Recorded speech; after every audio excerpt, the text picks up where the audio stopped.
Listen, today is day 1429 of What's She Up To Now, documenting the journey and sharing my experience over the last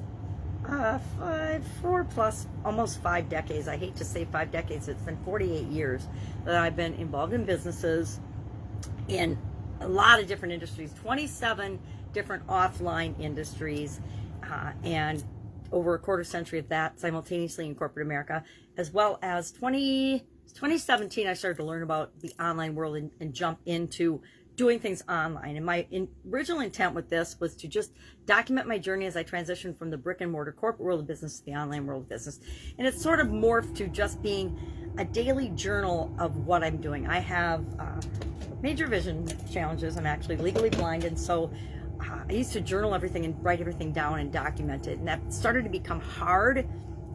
In 2017, 2018 was a tough time. And by 2019, I'd lost the vision in my left eye back in the 1980s, right? The 1980s.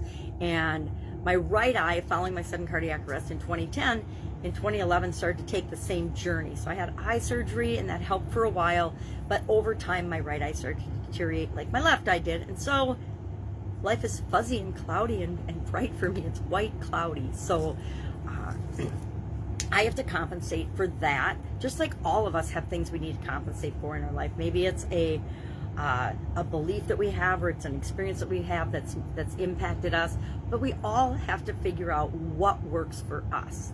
So today we were talking about in our annual challenge. I actually skipped one because of my vision challenges, which is maybe why I'm talking about them today. There's, in this little journal book that we use for the annual challenge this year, Do One Thing Every Day That Centers You, there are several of these color me pages. And I used to love to color when I was younger. I loved art, loved coloring, loved drawing.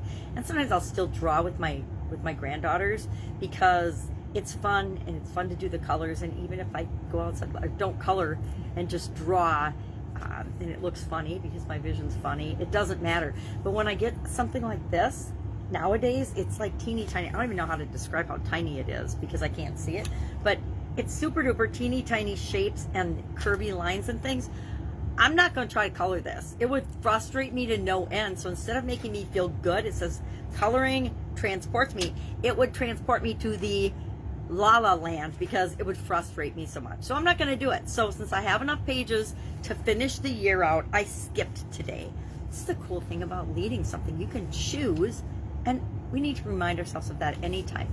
We can choose whether we're going to do something or not, participate in something or not. So I just switched to the next one, which was the same day about kindness, which is more in line with how I want to feel centered anyway, because thinking of kindness makes me feel more centered than trying to color little teeny tiny spaces. So today's was the highest form of wisdom is kindness, and we're sharing how we are kind and wise today, and I think that is appropriate and perfect for the final Tuesday of the year. So it is the final week of 2021. It's been a good year. It hasn't been like the best year ever. You know how every year there's coaches and gurus out there telling you, make 2021 your best year ever. Make 2022 your best year ever. Guess what? Every year that you're alive is the best ever because you're alive and you get to experience it, right? Just for the sake of being alive, it's the best year ever.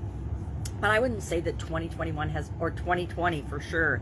I had such great hopes for 2020. To me, 2020 was the year of vision, and it was just going to be the bust out, standout year for so many people in so many industries. And in some ways it was, but not how we had entered 2020 expecting it to be, right?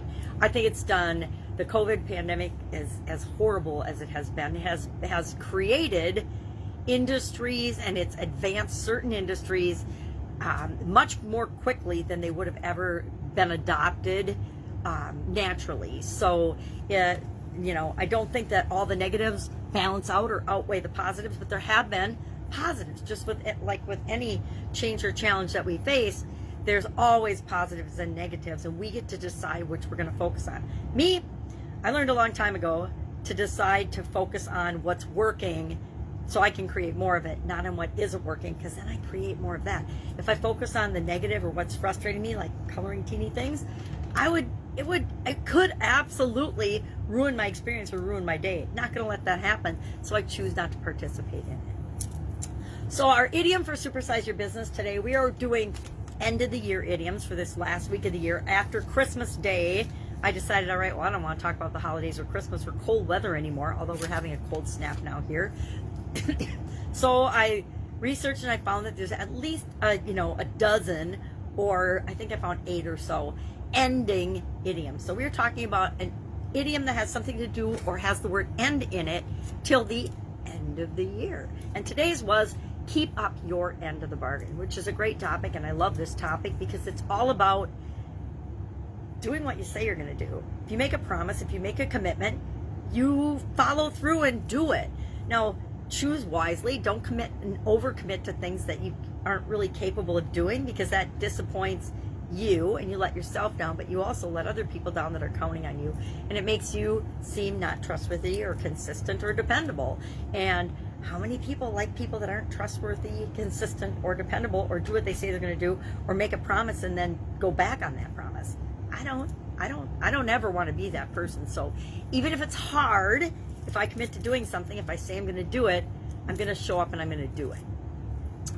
And that's just a part of keeping your end of the bargain. I like this idiom. I like this expression. I think it's probably been around since humans have been around. I got to believe that cavemen were making bargains back in the caves. Maybe they were grunting them out. I don't know how they were communicating, but I think that humans, if you didn't keep your end of the bargain, you were probably thrown out of the cave. So do what you say you're going to do, commit to something, and then stick to it, or don't commit to it at all. It's better to not say you're going to do something and say no to something up front than to say maybe. My kids used to hate it. When they just assumed if I said maybe or let me think about it, that the answer was no. So over time, I just started automatically saying no. And then that bought me like 5 minutes or so to think about it and think about the reasons to let them do something. And then I would go back and say, okay, I've thought about it, now you can do it.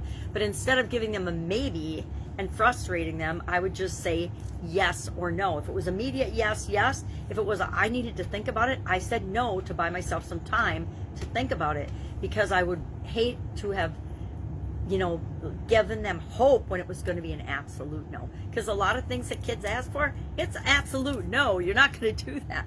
Or it's a no, I'm not going to do that. It's not in alignment with what I'm trying to create or who I want to be in the world, so I'm not going to do it. It doesn't mean what you're doing isn't good or valuable. It just means it's not a priority for me right now. So when I say no to something, I'm not dissing that or disrespecting that or saying that I don't believe in it. I'm just saying, no, I am not going to commit my time and energy, my most valuable resource, to that cause at this time. I say no to things every day, which took a lot of practice, but I used to overextend myself, and then I was exhausted because I wanted to always do what I said I would. So that meant I had to sleep less, right? I had to give up something that was important, very important to me and my health, in order to do the things I had committed to. And that taught me the lesson over time to say no and think about whether I could really commit to things or not. Now, sometimes when you're in corporate America, for example, your boss will dictate the things that they expect you to say yes or no to. But you have to set those expectations of what you will and will not do, what you are and are not capable of, and not buy into their blackmailing you into thinking that, and sometimes that happens. You say no and you lose your job. Been there, done that. No, not going to do that. No, I don't believe in that. It's not the right thing to do from a human being perspective. Not going to go out and promote that. So no, I'm not going to participate in your business anymore. And they say, bye, sayonara, go find another job. And so then you do that, or go get another business, or go find a different partner, or go find a different person to be in business with because they're not right for you. So keep your end of the bargain. Our Get Up and Go Challenge today was day 28 of our 10th free 30-plus day Get Up and Go Challenge since the COVID pandemic started. I'd say that's a good thing that came out of the pandemic, was doing this free 30-day challenge pretty much every other month. I think we skipped a month here or there, but this is our 10th one since April of 2020. And one of those was a 45-plus day challenge. So we've done those challenges, plus we've also done other just information sharing, wisdom sharing, personal development things. And those are all available still for free just by coming and joining the free private group Get Up and Go Challenge on Facebook. It's on Facebook. The Get Up and Go Challenge is on Facebook as well, on the Facebook page of the same name, Get Up and Go Challenge. And I don't believe in disappearing content, so all 10 challenges are there, plus the other guides on the group page in order for the different things that we've done. I did a couple No Nonsense Novembers, and then I can't remember, I think I did a tools and a lessons learned thing in there, because there's 14 units. This is unit 14, I believe, is the 10th challenge. So there's at least 4 other units in there of things that I should go back and look at and remember, but I don't right now. So today we talked about communication SOAP. We're applying the SOAP framework, and we're installing this framework into our subconscious to make dealing with changes and challenges, which are inevitably going to come our way, automatically, as easy as breathing on autopilot. We have a framework that we're installing in our subconscious. And so we've gone through, this is the last area and aspect that I divide my life into. Everybody can divide their life up into categories how they want, or not divide their life up into any categories at all. You can just apply this SOAP framework to your life in general. That's pretty broad and all-encompassing, and so it's a little complicated, but you can still do that. Hey, what is my story or situation, my current story I'm telling myself about my life? What do I want it to be? That creates a gap. How am I going to fill that gap? With the rest of the framework. Oh, what are my options to go from where I am to where I want to be? What are the different possibilities and options? Then I'm going to analyze and take action on one of those options or possibilities. And then I'm going to look at my progress, the P. And so am I making progress? Am I moving from where I am to where I want to be? Or am I not? If I'm not, I'm going to try something else. And I'm going to loop that around and use that framework over and over and over again to create what I want. Because guess what? The SOAP framework is also the process for creating whatever you want in your life, right? It's a simple 4-step process. That's what everything in life is. We can complicate it. We can make it a 30 or 101-step process, or whatever we want, depending on what guru we are and how we want to complicate things. But really, it can all be boiled down to a 4 or 5-step process, right? And it doesn't have to be that hard or complicated. So we talked about communication today. We talked about gratitude was our tool for communication. So it could have been NLP or words and meanings or any other thing. I ran through mine with respect to listening.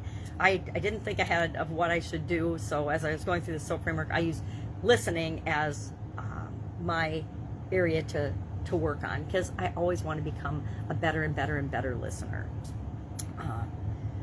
So that's it. Those are the few things I'm working on. I'm tying up the things from 2021 and rolling into my goals for 2022 and starting to implement and break that down and schedule that out, how it needs to work for me, because that's the most important thing, right? We schedule and plan our life out in a way that works for us. Some people don't want to schedule or plan anything, and they don't. And so they get what they get based on what happens outside of them.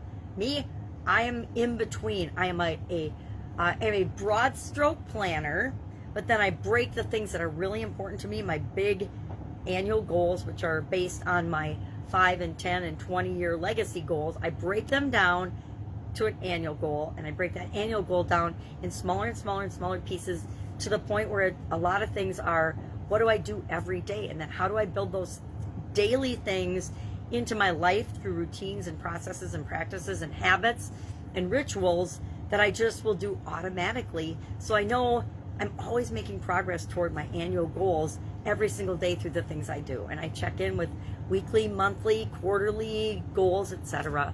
And I'm flexible in my structure and my openness to the world and possibilities that can make those things happen faster, if that makes sense. So working on that. If you have any questions, if I can help you in any way, offline or online businesses especially, hit me up. Otherwise, I'll be with you tomorrow. Have an amazing day.